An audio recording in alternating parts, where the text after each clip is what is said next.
హిందూ ధర్మం కులదేవత యొక్క ప్రాముఖ్యత ఏంటి? హిందూ హిందూ ధర్మంలో కానీ సనాతన ధర్మంలో కానీ సనాతన ఇందులో కులదేవత ప్రాముఖ్యత ఏమిటి?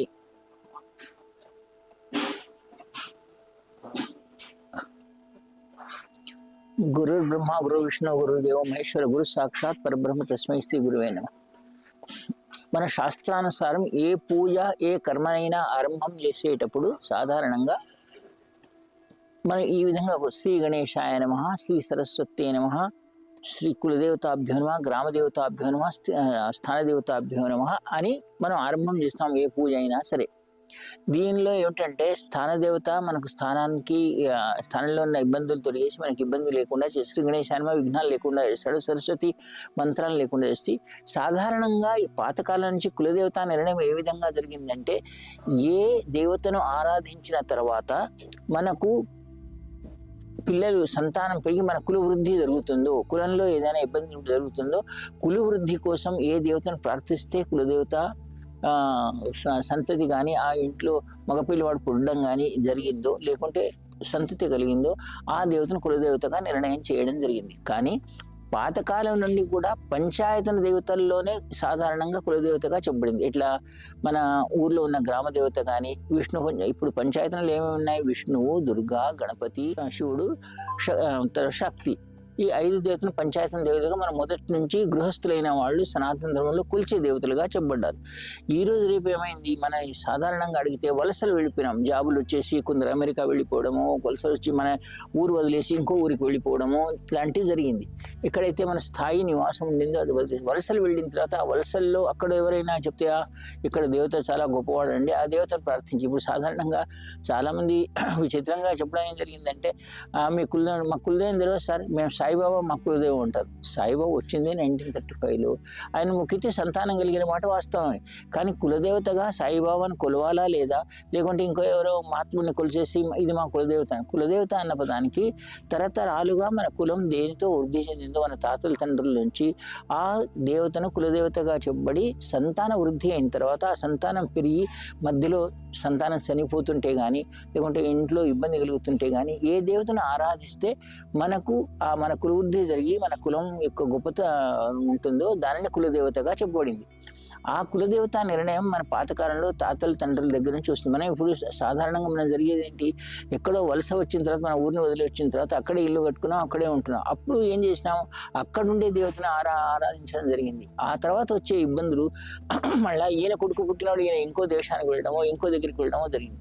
ఇలా కులదేవత నిర్ణయాలు లేకుండా జరిగే ఈ పరిస్థితుల్లో మనం చేసేది ఏంటంటే సంతానం మనకు ఎదురు తిరగడము, సంతానం మనకు చేసే వాళ్ళు లవ్ మ్యారేజ్ చేసుకోవడము, మన కులానికి కానీ మన పెద్దలకు కానీ ఇబ్బందులు కలిగే పనులు చేయడము, ఎప్పుడైతే ఇవి జరుగుతూ ఉంటాయో అప్పుడు మన జీవితంలో ఒకటి సంతానం పుట్టకపోతే, రెండో సంతానం పుట్టిన తర్వాత ఇబ్బందులు కలిగిస్తే, ప్రేమ వివాహాలు చేసి ఇతర వాళ్ళతో చేసి మన తల్లిదండ్రుల యొక్క మాట వినకుండా ఇతర వివాహాలు చేసుకుంటే, మూడవది ఈ సంతానం అయిన తర్వాత కూడా వాళ్ళకి దీర్ఘకాల అయిన రోగాలు కనుక ప్రాప్తించి క్యాన్సర్ లాంటిది అట్లా వచ్చి వాళ్ళకి ఇబ్బందులు కలుగుతాయి.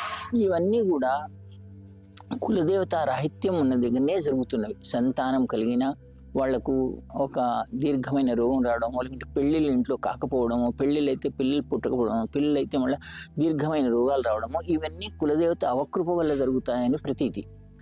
కాబట్టి కులదేవత ఆరాధనలో మన పాతకాలంలో చూస్తే మనం కనుక మన తాతల కాలం నుంచి కూడా చూడండి, మనం కులదేవత ఆరాధన జరిగి ఎక్కడైతుందో ఆ పిల్లలు బాగున్నారు, అప్పుడు క్యాన్సర్లు లేవు, అప్పుడు ఏమి ఇబ్బందులన్నీ లేవు.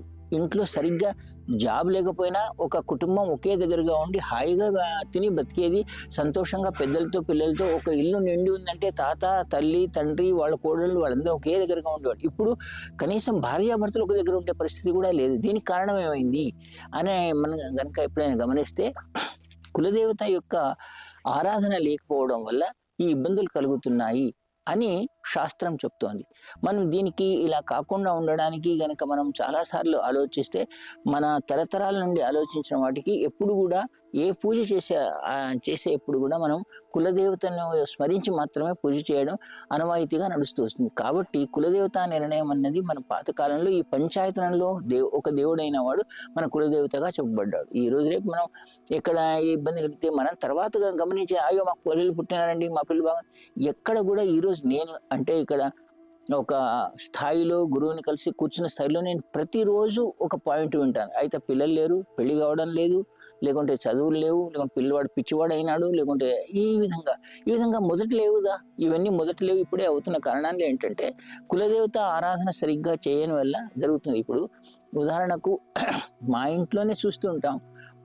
మేము 6 ఉన్నదాన్ని, ఒక చెల్లెలు, అందరికీ మా ఇంట్లో మా అమ్మ కులదేవతను ఆరాధన చేయదు, ఏ పని చేయదు. ఇప్పుడు కూడా కులదేవత తన జీవితం అంతా కూడా కులదేవతని ఆరాధించుకుంటూ ఉండింది, ఆరాధిస్తూనే ఉంది. మేము ఆరాధిస్తున్నాం. మాకు పిల్లలు, మా అందరికీ, మా 6 అన్నదమ్ములు, కొడుకులు, సంతానం, గవర్నమెంట్ జాబ్ అన్నీ ఇలా. నేను అదే ఊళ్ళో వేరే వాళ్ళు వలస వెళ్ళిన వాళ్ళ ఇంట్లో కోటీశ్వర్లు ఇప్పుడు రోడ్డు మీదకి వచ్చి ఉన్నారు. కారణం నేను గమనించేది అంటే ఈ విషయం ప్రామాణికంగా అని అంటలేను, కానీ ఏమిటంటే ప్రామాణిక కులదేవత ఎక్కడైతే ఆరాధించబడుతూ వాడికి తప్పకుండా ఇల్లు ఉంటుంది. వాడి ఇల్లు అమ్ముకునే పరిస్థితి ఏర్పడదు. వాడికి ఉన్న పొలాలు ఆ విధంగానే ఉంటాయి, పొలాలు అమ్ముకునే పరిస్థితి ఏర్పడదు. దీనికి ప్రమాణం అంటూ లేదు, కానీ ఇది చేసే వాళ్ళలో మాత్రం చాలా సుఖశాంతిగా గడిపే కుటుంబాలను మనం చూస్తూ ఉంటాం. కాబట్టి కులదేవతల నిర్ణయం అన్నది మన పంచాయతీ దేవతల్లో ఒకటిగా మనం భావించి, అయితే నిజంగా ఇప్పుడు కులదేవత నిర్ణయాల్లో కూడా కనుక చూస్తే ఏ దేవతలు అయితే భార్యా సమేతంగా పిల్లలున్న వాళ్ళు ఉన్నారో సాధారణంగా వాళ్ళనే కులదేవతగా నిర్ణయం జరిగింది. కులదేవత యొక్క ప్రాచుర్యం లక్ష్మీ నరసింహస్వామి దగ్గర నుంచి ఆరంభమైంది. దానికంటే మనం ఎక్కడ కులదేవతలో పరశురాముడు కానీ, వామనుడు కానీ కులదేవత చాలా ఉన్నట్లు ఇక్కడ మనం చూడం. అంటే మత్స్య అవతారం కానీ, కూర్మ అవతారం కానీ. నా కులదేవత ఆరాధన ఎక్కడి నుంచి ఆరంభమైందంటే నరసింహస్వామి వచ్చిన తర్వాత. ఈ నరసింహస్వామి వచ్చిన తర్వాత కులదేవత ఎందుకు ఆరాధన అంటే మొట్టమొదటి ప్రహ్లాదుడు నరసింహస్వామిని కులదేవతగా ఆరాధించాడు. ఆ తర్వాత వాళ్ళు ఆయన నారాయణ పద్ధతిలో ఆరాధించిన నారదుడు ఆయనకు ఉపదేశించి నీవు నిత్యం లక్ష్మణస్వామిని మొక్కు, లక్ష్మణస్వామి మీ కులంలో ఆయనకు ఆరాధన పెట్టు, నీవు అన్ని రకాలుగా బాగా ఉంటావు అని చెప్పిన తర్వాత ఆ కులదేవత ఆరాధన సాధారణంగా ఎప్పుడు చూసే ప్రక్రియలో లక్ష్మణస్వామిని కులదేవతగా, ఆ తర్వాత రాముణ్ణి, ఆ తర్వాత కృష్ణుడిని కులదేవతగా ఉన్నారని, పరశురాముణ్ణి, వామనుణ్ణి అంటే భార్యా సమేతంగా లేని వాళ్ళని సాధారణంగా కులదేవతలు పంచాయతీలు అన్నింటిలో కూడా శక్తి దేవతతో సహా కులదేవతలుగా చెప్పబడ్డ వాళ్ళు వీళ్ళంతా ఉన్నారు. కనుక వీటన్నిటిని నిర్ణయించేటప్పుడు మనం మన కులదేవత ఏమని కనుక మన హిందూ ధర్మశాస్త్రం ప్రకారం చేస్తే ఆ కులంలో ఎలాంటి తగ్గింపులు లేవు, వాళ్ళంతా సుఖంగా ఉన్నారు. వాళ్లకు మనం నా దృష్టిలో చూసిన వాళ్ళలో వలస వెళ్ళి పెద్ద పెద్ద ఇళ్ళు కట్టుకున్నారు. మళ్ళీ కరెక్ట్గా 10 years ఇల్లు అమ్ముకోవడము, పిల్లల అనారోగ్యం పాలవ్వడము, మళ్ళీ అక్కడి నుంచి చేసుకోవడం.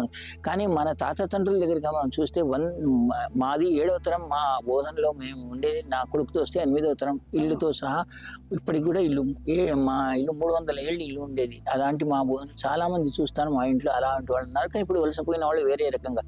కానీ కులదేవత ఆరాధన ఉన్న వాళ్ళ ఇంట్లో కులంతో సహా గ్రామ దేవతలు కానీ, స్థాన దేవతలు కానీ ఉన్న దగ్గర వాళ్ళు వాళ్ళ ఆస్తులను కాపాడుకొని, పిల్లల్ని కాపాడుకొని సుఖంగా బతుకుతున్న విషయాలు చాలా మట్టుకు ఉన్నాయి. కనుక కులదేవతను మనం సరిగ్గా మన తాతండ్రుల దగ్గర నుంచి నిర్ణయం చేసుకుని కనుక మనం చేయగలిగితే నేను అనుకుంటాను మళ్ళీ మన పునఃసనాతన ధర్మాన్ని స్థాపించిన వాళ్ళం అవుతామేమో. ఇప్పుడు మనం చూసే సాధారణంగా కామేశ్వరి అమ్మ శక్తి, దీంట్లో కామేశ్వరి, దుర్గా, తర్వాత కొందరి ఇళ్లలో ఈ కొల్హాపూర్ మహాలక్ష్మిని కానీ, తులజాపూర్ భవాని కానీ కులదేవతగా. కానీ ఈ పంచాయతనంలో లేని దేవతలను కులదేవతగా చెప్పుకోవడం అనేది నేను ఎక్కడ వాళ్ళు అభివృద్ధి చెందింది కానీ వాళ్ళు ఇంకా శ్రేష్టంగా అయింది కానీ చూడలేదు. ఇది నా అనుభవంతో చెప్తున్నాను. పంచాయతనంలో దేవత ఉన్న వాటిలో ఎవరైనా తన కులదేవతగా చూసుకున్న వాళ్ళు మాత్రం స్థిరంగా ఆస్తుపాస్తులతో సహా, కొడుకు బిడ్డలతో సహా స్థిరంగా ఉండి మనవరాళ్ళని చూసిన ఉదంతాలు చాలా ఉన్నాయి. కాబట్టి మన దగ్గర సనాతన ధర్మం ప్రకారం, పురాతన శాస్త్రం ప్రకారం, పంచాయతన ప్రకారం కులదేవత ఆరాధన అన్నది శ్రేష్టంగా చెప్పబడింది. దాన్ని ఆరాధించే వాళ్ళు స్థిరమైన ఆస్తులు కలిగి, స్థిరమైన సంతానాన్ని కలిగి, స్థిరమైన ధనవాన్ని పాటించే వాళ్ళుగా చాలామంది కనిపిస్తారు. మిగతా వాటిల్లో నేను చెప్పిన నా దగ్గరకు వచ్చే ఉదాహరణలో ఎంతోమంది వచ్చే వాళ్ళకు మొదలు చెప్పేది అంటే మీ కులదేవత ఏమిటి, మీ కులదేవతను ఆరాధించండి, మీ వంశవృద్ధి కలుగుతుంది. అదేవిధంగా మీలో ఇబ్బందులు కాకుండా మీ తల్లిదండ్రులతో హాయిగా ఉండే, ఇప్పుడు మనం ఎంత తల్లిదండ్రులు ఎదురించేవాళ్ళు, అన్నదమ్ములే పోట్లాడుకునేవాళ్ళు, ఈ విధంగా మనం చాలామందిని చూస్తూ ఉంటాం. దాని వెనకాల ఉన్న కారణాలు మనం ఇప్పటివరకు ఎవరు గమనించలేదు. కనుక గ్రామదేవతను కులదేవతను మనకు మన పంచాయతీలో కానీ మనం ఏ పూజ చేసేటప్పుడు కానీ ఎందుకు చెప్పబడి ఉందంటే, నువ్వు ఎక్కడైతే స్థిర నివాసం ఏర్పరచుకుంటావో దాంట్లో శ్రీ గణేశాయ నమః, సరస్వతీన, కులదేవతాభ్యనో, గ్రామదేవతాభ్యనో, స్థానదేవతాభ్యనో, ఇష్టదేవతాభ్యనో పూజ చేసే దేవుడిని. ఇది కొలిచిన తర్వాతనే మన అన్ని దేవతా పూజలు నిర్విఘ్నంగా, తర్వాత కోరికలు నెరవేర్చే దేవతలుగా చెప్పబడ్డాయి.